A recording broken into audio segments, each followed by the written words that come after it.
रसूलुल्लाह सल्लल्लाहु अलैहि वसल्लम की जिंदगी का सबसे मुश्किल दिन ताइफ का दिन था, जिसमें ताइफ के लोगों ने इतने पत्थर मारे कि आप सल्लल्लाहु अलैहि वसल्लम के जूते खून से भर गए।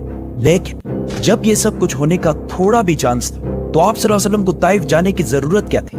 ये मुसलमानों की तारीख के सबसे बड़े दिन हिजरत की कहानी है। इस्लाम के पहले दिनों में मक्का में मुसलमानों पर बहुत सख्त जुल्म हो रहा था, लेकिन इस सब के बावजूद रसूलुल्लाह सल्लल्लाहु अलैहि वसल्लम सारों को बार बार कहते थे कि बहुत जल्द पूरा अरब मुसलमानों के ताबे होगा और रोमन और पर्शियन एम्पायर्स पर मुसलमानों की हुकूमत होगी, जिस पर मक्का वाले उनका बहुत मजाक उड़ाते और भी ज्यादा जुल्म करते। लेकिन ये सब रसूलुल्लाह सल्लल्लाहु अलैहि वसल्लम का कुछ भी नहीं बिगाड़ सकते, क्योंकि मक्का के दो बहुत स्ट्रांग लोग हमेशा रसूलुल्लाह सल्लल्लाहु अलैहि वसल्लम को सपोर्ट करते थे। अबू तालिब आप सल्लल्लाहु अलैहि वसल्लम के चचा और खदीजा आप सल्लल्लाहु अलैहि वसल्लम की जोजा। आखिर मक्का वालों ने तंग आकर रसूलुल्लाह सल्लल्लाहु अलैहि वसल्लम के पूरे खानदान बनु हाशिम का बाइकॉट करने का इरादा किया कि ना इनसे कोई कुछ खरीदेगा, ना कुछ बेचेगा और ना इनसे कोई रिश्ते बनाएगा, जिससे रसूलुल्लाह सल्लल्लाहु अलैहि वसल्लम का पूरा खानदान मक्का के साइड में शाब अबी तालिब में रहने पर मजबूर हुआ। यह बाइकॉट बनु हाशिम के मुसलमानों से नहीं था, बल्कि पूरे खानदान से था, जिसमें मुसलमान काफिर सारे थे सिवाय एक शख्स के, अबू लहब। और यह बाइकॉट इतना सख्त था कि 3 साल तक रसूलुल्लाह सल्लल्लाहु अलैहि वसल्लम और उनके पूरे खानदान ने खाने की जगह पत्ते और चमड़ा भी खाया, क्योंकि मक्का पूरा डेजर्ट है। यहाँ पे जितने भी खुराक की चीजें हैं वो बाहर से इंपोर्ट की जाती, और जैसे ही कोई काफिला मक्का पहुंचता था, मक्का के सारे बाकी कबीले पूरा खुराक का सामान खरीद लेते थे और फिर बनु हाशिम को उसमें से एक चीज भी लेने नहीं देते थे। आखिर मक्का वालों ने यह बाइकॉट खत्म कर दिया, लेकिन इसकी वजह से आप सल्लल्लाहु अलैहि वसल्लम के दो सबसे बड़े सपोर्टर्स अबू तालिब और खदीजा रज़ियल्लाहु ताला अन्हा दुनिया से चल बसे।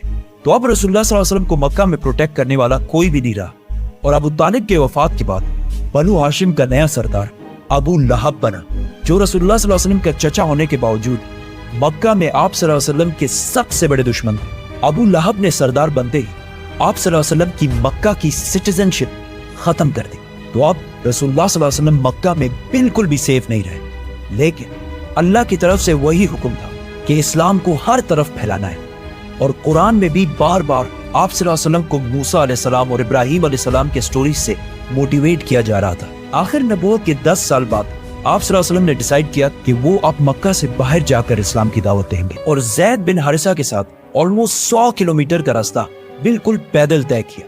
वहां आप सल्लल्लाहु अलैहि वसल्लम ताइफ के सारे बड़ों से मिले और उन सबको इस्लाम की दावत दी, लेकिन किसी ने भी उनकी बात नहीं मानी, और सब ने कहा कि आज के बाद ताइफ कभी वापस नहीं आना। ताइफ में 10 दिन गुजारने के बाद जब कोई प्रोग्रेस नजर नहीं आई तो रसूलुल्लाह सल्लल्लाहु अलैहि वसल्लम मक्का की तरफ वापस रवाना हुए। तो रास्ते में ताइफ के लोगों ने उनका मजाक उड़ाना शुरू किया, और आहिस्ता आहिस्ता वहां के बच्चे आप सल्लल्लाहु अलैहि वसल्लम को पत्थरों से मारने लगे। ज़ैद रज़ियल्लाहु ताला अन्हु ने आप सल्लल्लाहु अलैहि वसल्लम को बचाने की बहुत कोशिश की, लेकिन उन्होंने इतने पत्थर मारे कि आप सल्लल्लाहु अलैहि वसल्लम के जूते खून से भर गए। वहां से निकलकर आप सल्लल्लाहु अलैहि वसल्लम आखिर एक बाग में पहुंचे जो मक्का के एक शख्स का था, और ये देखकर ताइफ वालों ने आखिर उनका पीछा छोड़ दिया। ये गार्डन मक्का में आप सल्लल्लाहु अलैहि वसल्लम के सबसे बड़े दुश्मन उतबा और शेबा का था, लेकिन उन्हें भी आप सल्लल्लाहु अलैहि वसल्लम के जिस्म को खून से भरा हुआ देखकर तरस आया, तो उन्होंने अपने क्रिश्चियन गुलाम से इनकी तरफ कुछ अंगूर भिजवाए।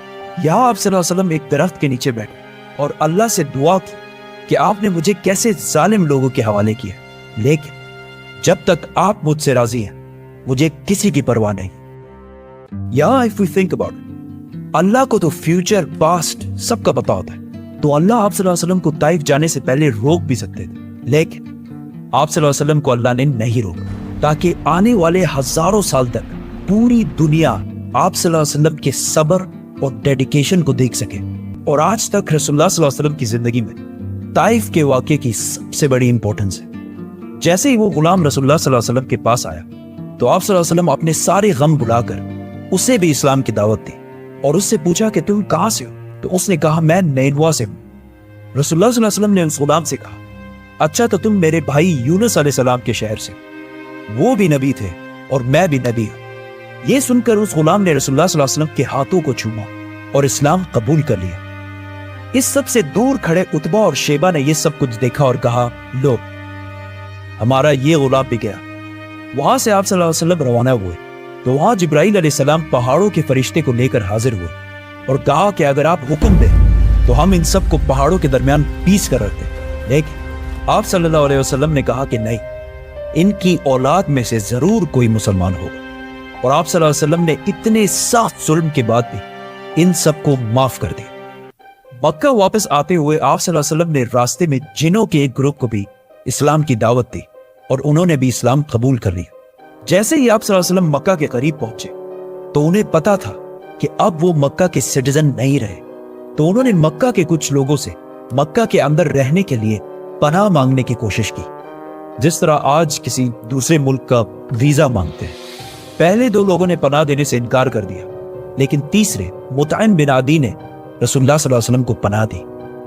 ताइफ के इतने बुरे एक्सपीरियंस के बाद भी रसूलुल्लाह सल्लल्लाहु अलैहि वसल्लम को कोई फर्क नहीं पड़ा और उन्होंने इस्लाम फैलाने का काम जारी रखा। हर साल पूरे अरब से हजारों लोग मक्का हज करने के लिए आते थे, तो रसूलुल्लाह सल्लल्लाहु अलैहि वसल्लम सिर्फ रात के अंधेरे में इनके कैंप्स में जाते और इन्हें इस्लाम की दावत देते थे। लेकिन इस सब से भी बहुत कम लोग इस्लाम की तरफ आते, क्योंकि जब भी आप सल्लल्लाहु अलैहि वसल्लम इस्लाम की दावत देते तो अबू लहब, आप सल्लल्लाहु अलैहि वसल्लम के चचा, उनके पीछे पीछे जाते और सबसे कहते कि इनकी बात ना मानो। ताइफ के अगले साल जब रसूलुल्लाह सल्लल्लाहु अलैहि वसल्लम इन कैंप्स में गए तो वहां मदीना के 6 लोगों से मुलाकात हुई। जैसे ही आप सल्लल्लाहु अलैहि वसल्लम ने इन्हें इस्लाम की दावत दी तो उन्होंने आपस में कहा कि क्या ये वही पैगंबर तो नहीं है जिसके बारे में यहूदी हमें बहुत सालों से कह रहे हैं। अब ये किसी को पता नहीं था, पिछले 1000 साल से अल्लाह यहूदियों के जरिए मदीना वालों के दिमागों को ट्रेन कर रहा था कि बहुत जल्द मदीना में एक पैगंबर आने वाले हैं।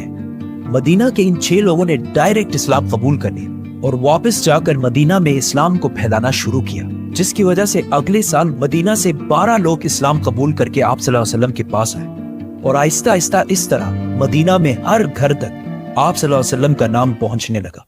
ये कुछ साल आप सल्लल्लाहु अलैहि वसल्लम की जिंदगी के सबसे मुश्किल साल थे, क्योंकि पहले मक्का वालों के बाइकआउट की वजह से शाब अबी तालिब में पत्ते और चमड़े खाने पड़े, फिर अबू तालिब और खदीजा रज़ियल्लाहु ताला अन्हा की वफात, फिर ताइफ में इतना जुल्म के जूते खून से भर गए, एंड टू टॉप दैट मक्का की सिटीजनशिप भी खत्म कर दी गई। लेकिन इन्हीं सख्त हालात अल्लाह ने आप सल्लल्लाहु अलैहि वसल्लम के दिल को थोड़ा सुकून देने के लिए उनको इंसानों की तारीख की सबसे बड़ी सैर कराई, 7 आसमानों की सैर।